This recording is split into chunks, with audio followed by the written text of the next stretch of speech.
सो इस मॉड्यूल में हम फंक्शन की वैल्यूज़ को अप्रॉक्सीमेट करेंगे using the nth Taylor polynomial. In particular we will use linear and quadratic polynomial और फिर इस अप्रॉक्सीमेशन का हम मैक्सिमम पॉसिबल एरर जो है वो फाइंड आउट करेंगे using the Taylor's theorem with remainder, जो कि हमने प्रीवियस मॉड्यूल में देखा था। तो हमारे पास एक फंक्शन है f of x equal to square root of x और इसकी वैल्यू को हम अप्रॉक्सीमेट करना चाह रहे हैं एट एक्स इक्वल टू 11।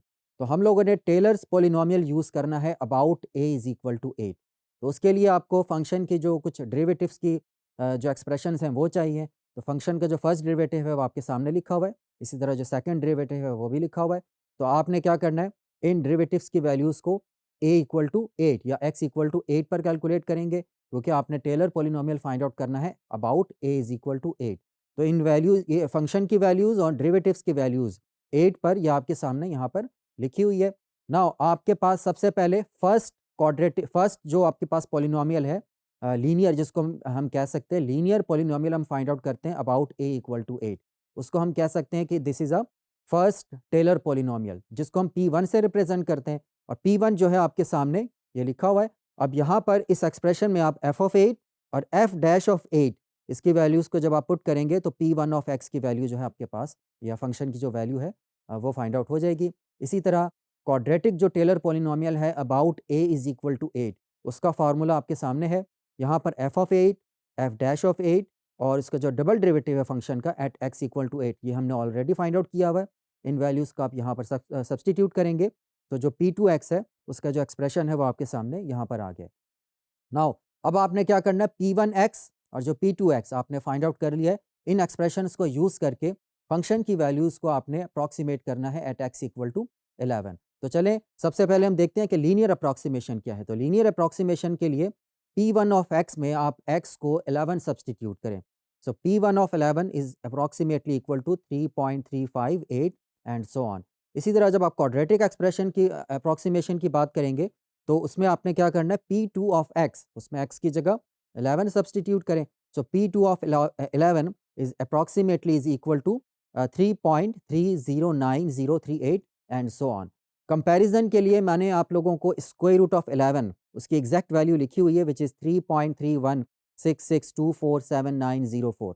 तो यहाँ पर अगर आप P1 ऑफ 11 और P2 ऑफ 11 जो दोनों अप्रॉक्सीमेशंस हैं, इनको अगर आप उसकी एक्चुअल वैल्यू से कंपेयर करें तो आप देख सकते हैं जो क्वाड्रेटिक अप्रॉक्सीमेशन है वो ज़्यादा एक्चुअल वैल्यू के क्लोज है। जैसे कि आप यहाँ पर देख सकते हैं कि मैंने इसका डिफरेंस भी लिया हुआ है यहाँ पर, यानी P1 11 का स्क्वायर रूट ऑफ 11 के साथ और P2 11 का स्क्वायर रूट ऑफ 11 के साथ।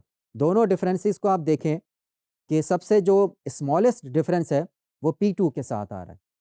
नाउ अब हम देखते हैं कि यहाँ पर इनका जो रिमाइंडर है क्वाड्रेटिक पॉलिनोमियल के केस में वो क्या है। लीनियर पॉलिनोमियल के केस में मैं रिमाइंडर फाइंड आउट नहीं कर रहा, वो मैं चाहूँगा कि आप लोग खुद करें, ठीक है।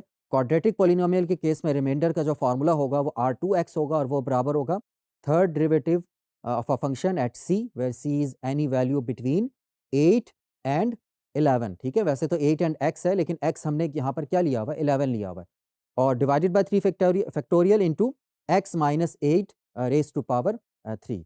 तो यहाँ पर क्योंकि c को फाइंड आउट करना पॉसिबल नहीं है, तो उसके लिए हम क्या करते हैं कि ये जो आपके पास R2x की जो एक्सप्रेशन है इसकी हम मैक्सिमम वैल्यू जो है, मैक्सिमम पॉसिबल एरर, वो हम फाइंड आउट करते हैं by using the Taylor's remainder theorem. तो उसके लिए आपको जिसका थर्ड डेरिवेटिव है फंक्शन का, उसकी मैक्सिमम वैल्यू फाइंड आउट करनी पड़ेगी ऑन द इंटरवल 8 टू 11, जो कि क्लोज्ड इंटरवल होगा। तो यहाँ पर आप देख सकते हैं कि जो फंक्शन का थर्ड डेरिवेटिव है वो 3/8 एक्स की पावर माइनस 5/2 के बराबर है।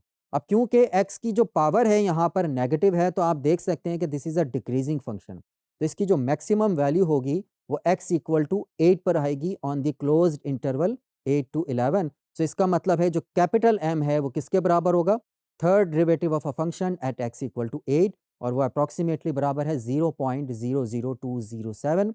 नाउ इस कैपिटल M को आप बाउंड को फाइंड आउट करने के लिए यूज़ कर सकते हैं। तो आपको पता है कि रिमाइंडर बाउंड जो है वो आपके सामने ये लिखा हुआ है, जो कि हमने टेलर्स थ्योरम विद रिमाइंडर में पढ़ा था। यहाँ पर आप जब कैपिटल M की वैल्यू को सब्स्टिट्यूट करेंगे तो modulus of R211 is less than equal to 0.093222085। अब इसका मतलब ये है कि क्वाड्रेटिक पॉलिनोमियल की मदद से जो आप फंक्शन की वैल्यू अप्रॉक्सीमेट कर रहे हैं एट x इक्वल टू 11, उसका जो मैक्सिमम पॉसिबल एरर आएगा वो 0.009 एंड सो ऑन ये आएगा। और आप देख सकते हैं कि जो हमारा एक्चुअल एरर आया था क्वाड्रेटिक पॉलिनोमियल से, वो कितना आया था 0.00759, जो कि लेस है इस मैक्सिमम पॉसिबल एरर से।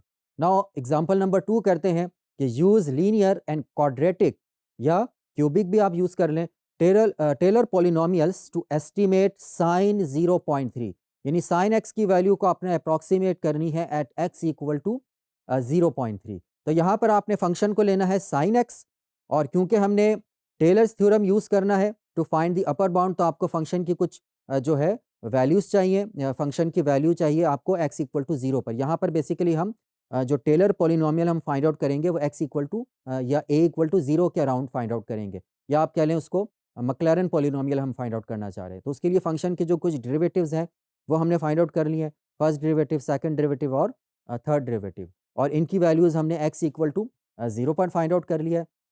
अब यहाँ पर सबसे पहले फर्स्ट टेलर पॉलिनोमियल अगर आप देखें तो P1 ऑफ x के बराबर होगा, और वो f of 0 plus f dash of 0 into x के बराबर है। यहाँ पर आप f ऑफ 0 और f डैश ऑफ 0 की जब वैल्यू सब्सटीट्यूट करेंगे तो P1 ऑफ x की वैल्यू जो है वो एक्सप्रेशन आ जाएगा P1 का x, ठीक है। अब सेकंड टेलर पॉलिनोमियल का जो फार्मूला है वो आपके सामने लिखा हुआ है, लेकिन यहाँ पर एक मसला ये आएगा क्योंकि फंक्शन का जो सेकंड डेरिवेटिव है उसकी वैल्यू x इक्वल टू 0 पर 0 है। तो अगेन P2 की जो वैल्यू या P2 का जो फंक्शन है या एक्सप्रेशन है वो दोबारा x के बराबर आ जाएगा। सो इन दैट केस P1 और P2 दोनों बराबर हो गए हैं। इसका मतलब है आप यहाँ पर क्वाड्रेटिक पॉलिनोमियल फाइंड आउट नहीं कर सकते। तो हम क्यूबिक पॉलिनोमियल की तरफ चलते हैं which is P3। So P3 के जो फार्मूला है या एक्सप्रेशन है वो आपके सामने लिखा हुआ है। यहाँ पर आपने दोबारा f of 0, f dash of 0, f double dash of 0 and f30 यानी कि जो थर्ड डेरिवेटिव की वैल्यू है 0 पर, वो तमाम वैल्यूज़ को सब्स्टिट्यूट करें तो आपके पास P3 का जो एक्सप्रेशन आएगा which is x minus x cube divided by 6। अब यहाँ पर अगर आप एस्टिमेट करें तो P1 की वैल्यू आप 0.3 पर जब आप कैलकुलेट करते हैं तो ये 0.3 ही आएगी, ज़ाहिर है वो हमारे पास लीनियर है। और P3 ऑफ 0.3 यानी अब आप अप्रॉक्सीमेशन फाइंड आउट कर रहे हैं क्यूबिक पॉलिनोमियल की मदद से। तो इसकी जो अप्रॉक्सीमेट वैल्यू आ रही है which is 0 point, approximate value तो नहीं एग्जैक्ट वैल्यू है 0.29555। अब हम इसका रिमाइंडर टर्म जो है वो फाइंड आउट कर लेते हैं क्यूबिक पॉलिनोमियल के केस में। यहाँ पर अगेन मैं लीनियर जो पॉलिनोमियल है उसका एरर फाइंड आउट नहीं कर रहा, उसका जो रिमाइंडर है वो फाइंड आउट नहीं कर रहा। तो यहाँ पर जो क्यूबिक पॉलिनोमियल का रिमाइंडर है विच इज़ R3, वो आपके सामने यहाँ पर लिखा हुआ है for some C between 0 and 0.3। Now अब हम इस रिमाइंडर टर्म का अगर अपर बाउंड फाइंड आउट करना चाहते हैं तो उसके लिए आपको फंक्शन का जो फोर्थ डेरिवेटिव है उसकी मैक्सिमम वैल्यू चाहिए ऑन द इंटरवल 0 से जो भी आपका इंटरवल है, ठीक है, 0 से लेकर 0.3 तक। तो यहाँ पर आप देखेंगे जो फंक्शन का फोर्थ डेरिवेटिव है वो किसके बराबर है? साइन एक्स के बराबर है। अब साइन एक्स हो या कॉस एक्स हो, उसकी पॉसिबल जो मैक्सिमम वैल्यू होती है वो हमेशा 1 से लेस ही रहती है। तो इसका मतलब है जो फोर्थ डेरिवेटिव का जो मैक्सिमम पॉसिबल वैल्यू होगी व्हिच इज़ 1, सो हम यहाँ पर कैपिटल M को 1 ले सकते हैं। तो in that case modulus of R3 0.3 वो लेस देन इक्वल टू हो जाएगा 0.0003375। तो this is our maximum possible error in the case of a cubic polynomial. अब यहाँ पर स्टूडेंट्स आपके लिए एक चेक पॉइंट है, ये मैं चाहूँगा कि आप लोग खुद सॉल्व करें। Find the first and second Taylor polynomial for the function at x equal to 4। Use these polynomials to estimate square root of 6। Use Taylor's theorem to bound the error. तो जैसे हमने एग्जाम्पल 1 और example 2 में किया था, उन्हीं steps को आपने यहाँ पर फॉलो करना है। तो आई होप कि आप लोग इसको आसानी से सॉल्व कर लेंगे।